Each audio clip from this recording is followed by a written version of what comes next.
What happened in the previous chapter is that Mashle has arrived at Carpaccio and Finn's battle. There, it was Mashle who fought Carpaccio.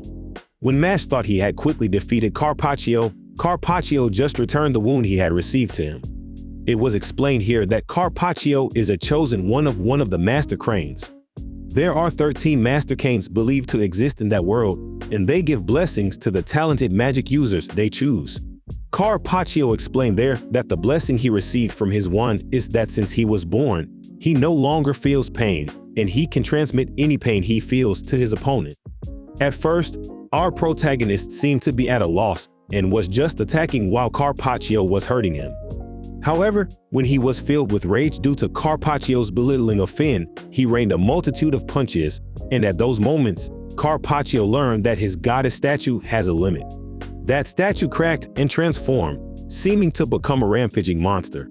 Nevertheless, Mashle took out his wand and shaped it into a tennis racket, and that's what he used to defeat Carpaccio's blessing. In the end, Mashle used the racket and hit it on Carpaccio's head, which led them to victory. What's up, Onii-Chans? Welcome back to our manga recap series about Mashle, Magic and Muscles, a story with a mix of Harry Potter and One Punch Man. So, let's start the video.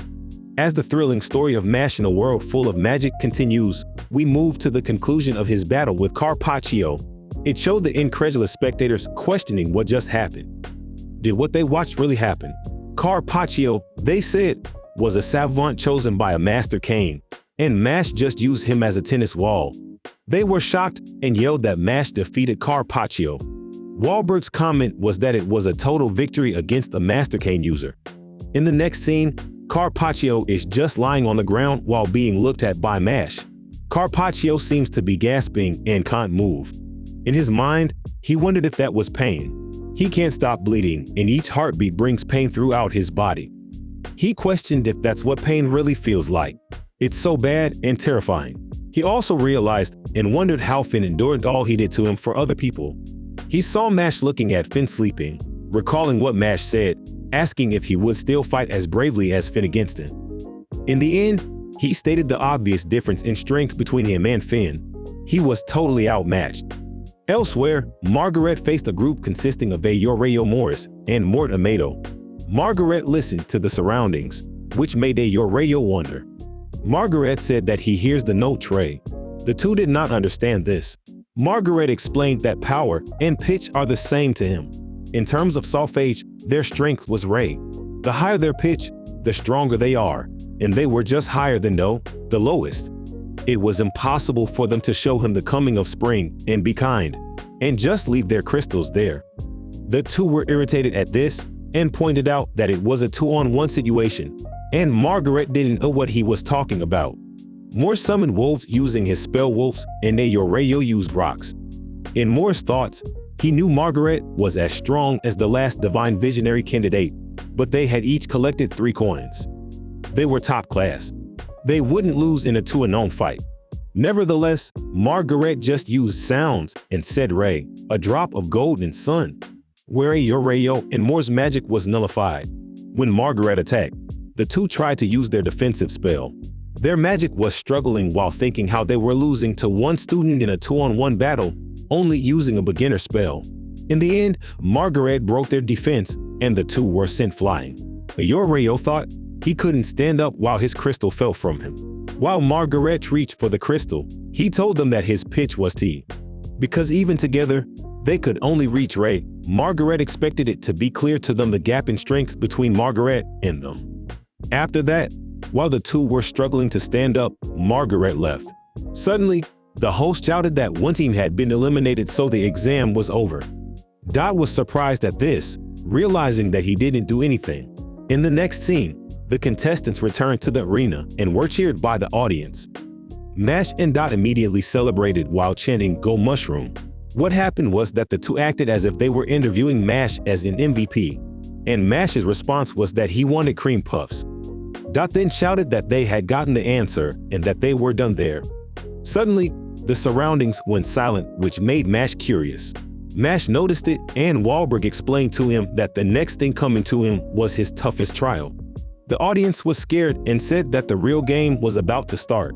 and the only person who could have defeated Rain last year would emerge. Margaret appeared behind them with an extraordinary intensity. In the end, he said, "The ripening summer is here." The two contestants then had an intense stare-down. Margaret said that he was looking forward to their next test with Mash. Suddenly, something happened to Mash. Because of that, Finn asked what was the problem. Mash said that Mike was warning him. Finn remembered that it was Mash's pectoral muscle. After that, Mash just stared there. In the next scene, Wahlberg was with Caldo. Caldo said that it seemed that Mash's winning streak was about to end because he was going to fight Margaret. The only reason why Rain became a divine visionary was because Margaret decided not to participate last year. As the one leading in magic talent administration, he meticulously scrutinizes each candidate. And in his opinion, the definite candidate for divine visionary this year is Margaret Macaron. He witnessed Macaron's performance in the tournament he joined a few years ago. As for his second choice, I'm not sure either. He didn't finish. Wahlberg agreed with him. Kaldo laughed, which made Wahlberg curious, and then he apologized. Did Wahlberg agree with him under normal circumstances? Wahlberg didn't say anything there. Kaldo said that Wahlberg has a lot of expectations for Mash, but he can't see why he deserves to garner so much attention. In Kaldo's thoughts, Margaret is the right candidate to be a divine visionary, and he doubted whether Mash has the power to fight. The gap between the two is too big. After that, in the waiting room, Margaret was hanging out. LeBlanc was there thinking that Mash made him look like a fool in the first round, so he should pay. He approached Margaret and said that since Mash doesn't have magic and Margaret is a magic user, Margaret should show who is stronger. When he offered to cheat with Margaret using a laxative, Margaret immediately expelled him. Margaret then said that the next time he tries to ruin it for him, he will kill LeBlanc. The same goes for Order. The two had an intense stare-down, and Order said that Margaret should do his job right, and he would remain silent. Margaret then said that's good. In LeBlanc's thoughts, even a divine visionary couldn't intimidate Margaret, which irked LeBlanc. In another waiting room, Mash was answering the question of why he was training at that level. Initially, Regro ordered him to. He said it was too difficult and exhausting and he didn't like it. But even though he kept complaining, he added weights. Now, he was proud of himself. While Mash was serious, he revealed he was just questioning himself, which Dot accompanied with a violin. In Finn's thoughts, no one was listening to Mash, and he was just talking to himself. Mash just continued there talking to himself. Lemon also mimicked Mash and asked herself why she was an emotional burden. She explained that she didn't want it, but as time went on, her world became a man. He was her happiness and sadness. There she found herself accepting herself as a dependent. The reason she became a burden was because she was here. In Finn's thoughts, what they were doing was just a waste of time.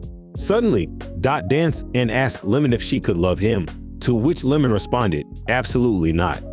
In Finn's thoughts, he wanted to go home. Dot screamed because of his broken heart, and Mash's alarm went off. It was time for his protein shakes, so he prepared one. Mash was drinking while Dot was crying. In Finn's thoughts, they were indeed strange. Mash explained that they need to nourish their muscles. It's also an aspect of training where Finn agreed. Suddenly, someone spoke from the side. Caldo then appeared and said that he admired Mash's dedication, and he also wished to be like him. Finn was surprised and wondered how he got there. Mash recognized him as one of the bullies who is a divine visionary. They wondered what a divine visionary was doing there. Caldo said that Mash had caught his interest. Caldo asked Mash if he wanted to play. There was still time before the next round. Mash immediately refused because he said he was resting. Dot was surprised there. Dot told Mash that he would go far, and Mash agreed. Caldo introduced himself as the head of the Magic Talent Administration, and it means that everyone who joins the Bureau of Magic will be scrutinized by him. And if he doesn't like what he sees, they won't become a divine visionary. But that's Mash's choice. He's only the head of the Magic Talent Administration. Suddenly, Mash decided to do what Caldo wanted. He would play. Finn was surprised there. Caldo said what's a game without a prize, so he decided that if Mash beat him, he would pass him on that test. Finn was surprised where our hero said sweet. Mash asked what game they would play. It was simply that. He explained that if you look, you lose. Dot and Finn were surprised there. Mash said he was okay with that game while swirling his hand around. Finn marveled at Mash's warm-ups, saying it was like pinwheels. Caldo just stared there. And there ends this video. What do you think is the game Caldo is referring to? Will Mash win there and be able to move past his fight with Margaret? Write your comments down below. If you want more anime and manga recaps, don't forget to like and subscribe to stay updated on new videos.